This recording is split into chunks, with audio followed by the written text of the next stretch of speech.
بسم اللہ الرحمن الرحیم۔ السلام علیکم۔ روزانہ واقعات سننے کے لیے اس چینل کو سبسکرائب کریں۔ ایک دفعہ حضرت عمر رضی اللہ تعالی عنہ مسجد نبوی شریف میں بیٹھے ہوئے تھے کہ ایک آدمی نے کہا کہ اے عمر، تمہارے لیے جہنم کا ویل ہے۔ امیر المومنین نے حاضرین سے فرمایا، اس آدمی کو میرے پاس لاؤ۔ جب وہ آیا تو آپ نے پوچھا، تم نے یہ بات کیوں کہی ہے؟ وہ کہنے لگا، آپ اپنے حکام کو مقرر کرتے وقت ان سے شرائط قبول تو کرواتے ہیں، مگر ان کا محاسبہ نہیں کرتے کہ انہوں نے شرائط پوری کی ہیں یا نہیں۔ امیر المومنین نے پوچھا، بات کیا ہے؟ وہ کہنے لگا، مصر میں آپ کا جو حاکم ہے اس نے آپ کی شرائط کو فراموش کر کے ان باتوں کا ارتکاب کیا ہے جن سے آپ نے منع فرمایا ہے۔ اس طرح اس نے امیر المومنین کو مصر کے حاکم کے خلاف ورزیوں کے متعلق بہت کچھ بتایا۔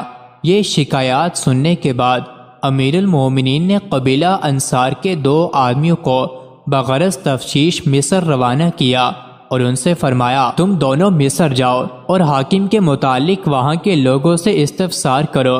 اگر اس آدمی نے مجھے غلط رپورٹ دی ہو تو آگاہ کرنا، اور اگر اس کی رپورٹ صحیح ہے اور حاکم واقعی اپنی ذمہ داری میں کوتاہی کرتا ہے تو وقت ضائع کیے بغیر اسے لے کر میری خدمت میں پہنچو۔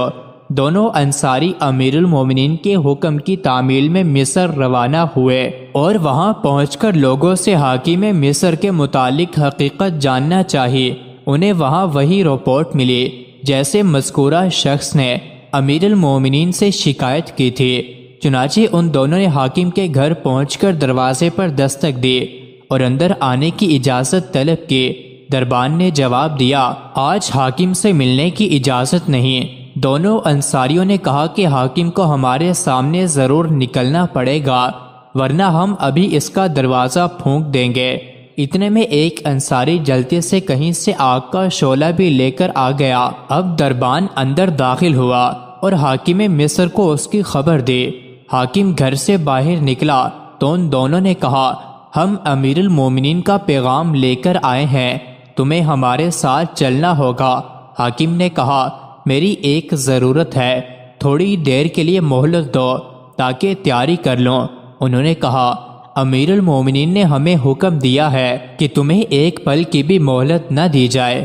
جب دونوں حاکم مصر کو لے کر مدینہ منورہ امیر المومنین عمر رضی اللہ عنہ کی خدمت میں پہنچے تو اس نے اسلام کیا، مگر امیر المومنین نے اسے نہیں پہچانا کیونکہ اس کی حیت پہلے سے بہت بدل چکی تھی۔ وہ مصر کا حاکم بن کر جانے سے قبل گندمی رنگ کا انسان تھا، مگر جب مصر کی سرسبزی اور شادابی اس کو راس آئی تو وہ گورا چٹا اور بھاری بھرکم انسان بن چکا تھا۔ اس لیے امیر المومنین نے تعجب سے پوچھا، تم کون ہو؟ اس نے عرض کیا، میں فلاں آدمی ہوں جس کو آپ نے مصر کا حاکم مقرر کیا تھا۔ امیر المومنین نے فرمایا، تیرا ناز ہو، جس بات سے تجھے منع کیا گیا تھا اس کو تو نے گلے لگا لیا، مگر جس بات کا حکم دیا گیا تھا اس کو فراموش کر بیٹھا۔ اللہ کی قسم، میں تجھے ضرور عبرتناک سزا دوں گا۔ پھر امیر المومنین نے اون کا ایک پھٹا ہوا لباس، ایک لاٹھی اور صدقے میں آئی ہوئی 300 بکریاں منگوائیں اور اس حاکم مصر سے فرمایا، یہ لباس زیب تن کرو، میں نے تمہارے باپ کو اس سے بھی ردی لباس پہنے ہوئے دیکھا۔ یہ لاٹھی اٹھاؤ جو تمہارے باپ کی لاٹھی سے کہیں بہتر ہے، اور فلاں چراہ گاہ میں جا کر ان بکریوں کو چراؤ۔ اس وقت سخت گرمی کا زمانہ تھا۔ امیر المومنین نے مزید فرمایا، اور تم راہ گزرنے والوں کو ان بکریوں کا دودھ پینے سے مت روکو، صرف عمر کے گھرانے والوں کو روکنا، کیونکہ مجھے نہیں معلوم کہ عمر کے گھرانے والوں نے کبھی صدقے کی بکریوں کے دودھ یا گوشت میں سے کچھ استعمال کیا ہو۔ جب وہ آدمی حاکم مصر واپس ہوا تو امیر المومنین نے اسے بلایا اور پوچھا، جو کچھ میں نے کہا ہے سمجھے یا نہیں؟ وہ فوراً زمین پر گر گیا اور کہنے لگا، اے امیر المومنین، یہ کام مجھ سے نہیں ہو سکتا، چاہے آپ میری گردن اڑا دیں۔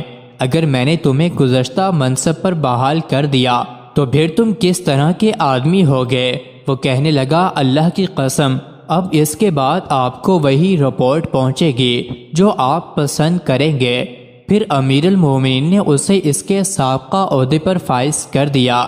چنانچہ اس کے بعد وہ آدمی مصر کا ایک مثالی حاکم ہو گیا اور اپنی ذمہ داریاں خوف و تقوی اور اخلاص کے ساتھ انجام دینے لگا۔